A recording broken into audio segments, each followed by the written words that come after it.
வணக்கம். மகாகவி பாரதியார் மறைந்து சரியாக இரவு 1:30 மணிக்கு பொழுது விடிந்த பிறகே அவர் மரணச் செய்தி நண்பர்களுக்கும் உறவினர்களுக்கும் அறிவிக்கப்பட்டது. மரணத்தின் போது உடல் மெலிந்து 50 கிலோவுக்கும் குறைவான எடையில் இருந்தார் பாரதியார். பாரதிக்கு மகன்கள் கிடையாது, 2 மகள்கள் மட்டுமே.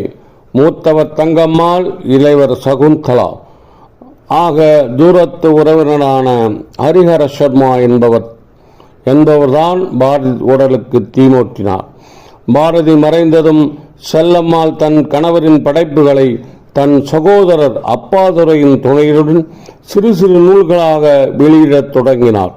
சுதேசி கீதங்கள் என்ற 2 பாகங்களுக்குமே அவரால் வேறொன்றும் செய்ய இயலவில்லை. பாரதியின் படைப்புகள் அத்தனையும் வெறும் 4000 ரூபாய்க்கு காப்புரிமை கைமாறியது.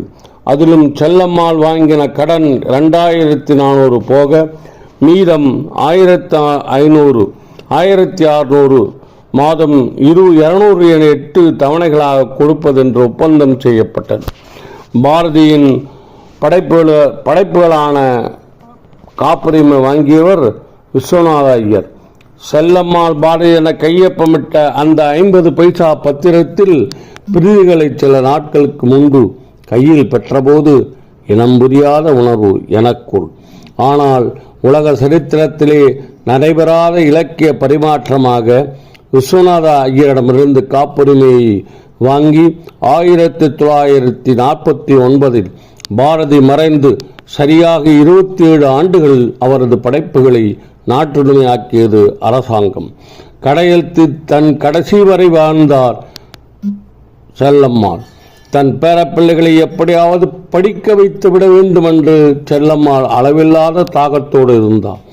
அவருடைய மூத்த மகள் தங்கம்மாளின் மகளும் பாரதியாரின் பேத்தியுமான டாக்டர் எஸ். விஜய பாரதி தன் நினைவுகளின் இந்த கருத்தை குறிப்பிடுகிறார். தங்கம்மாளும் சகுந்தலாவும் முறையே மலேசியாவில் உள்ள மலாக்கா, சரம்பான் ஆகிய நகரங்களுக்கு தத்தம் கணவரோடு புலம்பெயர்ந்தார்கள். இன்றைக்கு அவரது பேத்தி டாக்டர் விஜயபாரதி கனடாவில் மகள்களோடு வசித்து வருகிறார். பாரதியோ நம் எல்லோரையும் பெயர்களிலும், தெருக்களிலும், நகரங்களிலும், ஊர்களிலும், கவிதையிலும், காட்சியிலும், வார்த்தையிலும், வரிகளிலும், நெஞ்சுரத்திலும் நீங்காமல் வாழ்கின்றார்.